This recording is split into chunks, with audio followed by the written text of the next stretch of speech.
Dewan Hakim yang terhormat, Dewan Hakim yang terhormat, perkenankan saya meralat ucapan jaksa. Nama saya Sumara. Menjadi budak, buruh dan babu sudah menjadi pilihan hidup saya.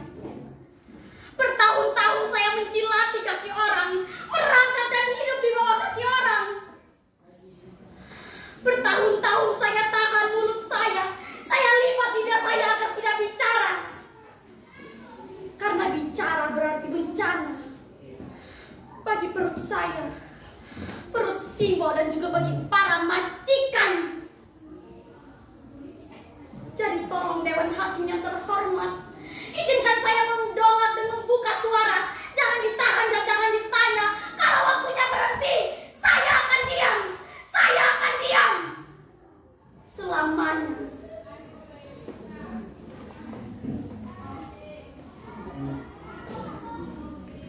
Sejak kecil, saya tak berani mendongakkan wajah. Apalagi di Karangsari, desa tempat saya dilahirkan. Pak Kasirin, guru madrasah saya pernah menerangkan. Pembunuhan para jenderal itu dilakukan oleh sekelompok orang yang sangat kecil yang tergabung dalam organisasi PKI.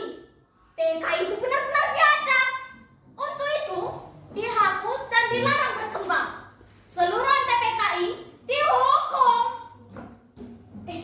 Bapaknya si Sumara itu kan PKI. Iyo toh, iyo. Dulu itu bapaknya si Sumara diciduk sama tentara. Jadi jangan deket-deket. Nanti bisa-bisa kita kena tangkap. Amit-amit. Kata siapa bapak saya PKI? Kata siapa Suliman PKI? Bapak saya bukan PKI. Bapak saya bukan PKI. Benar kata Simbo. Seharusnya Bapak itu ndak usah nderes kelapa, ndak usah jadi kusir andong, ndak usah lentor gula ke Denwasto. Lihat apa yang terjadi. Bapak ikut-ikutan ditangkap setelah Denwasto diseret oleh tentara.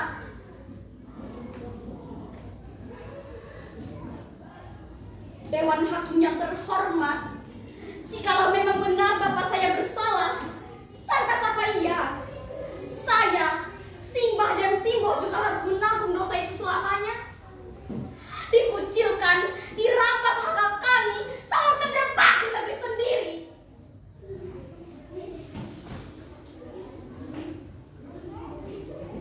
Suatu hari, saya bekerja dengan seorang juragan beras. Namanya Bu Jorwati.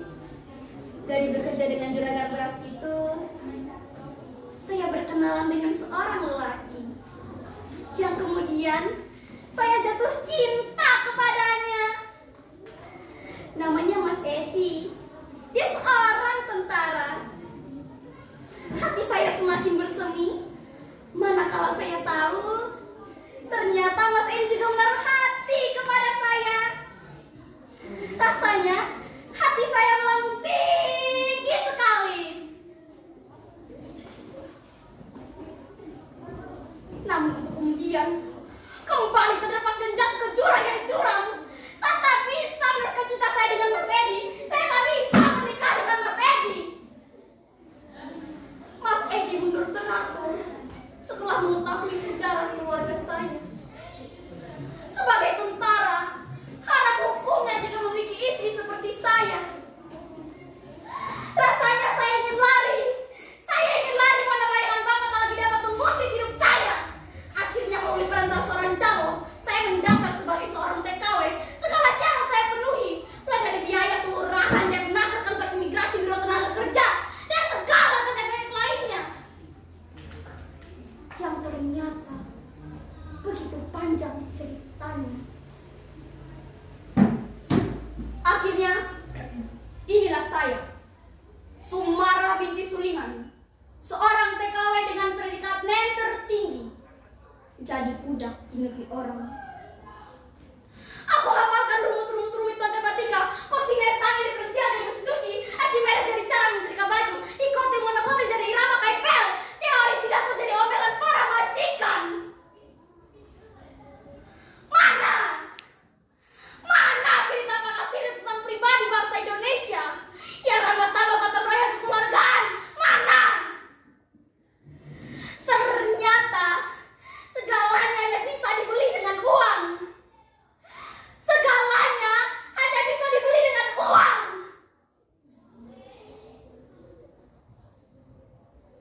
Dewan Hakim yang terhormat, saya pikir dengan menjadi seorang TKW hidup saya bisa berubah. Saya pikir saya bisa bermetamorfosa dari ulat menjadi kupu-kupu yang indah. Tapi ternyata Pak Hakim, ternyata Sumara tetap saja kandas. Di balik coba-coba majikan saya, di balik cara-cara hitam majikan saya disiksa, gaji saya setahun hilang. Dan saya Pak Hakim, saya diperkosa. Saya diperkosa.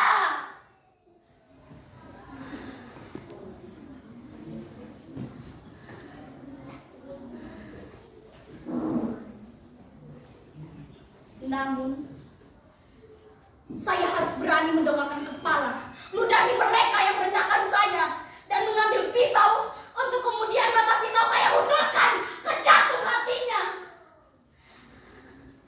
Majikan itu Pak Hakim, majikan itu saya bunuh.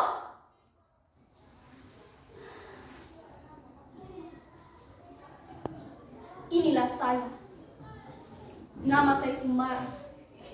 Saya siap mati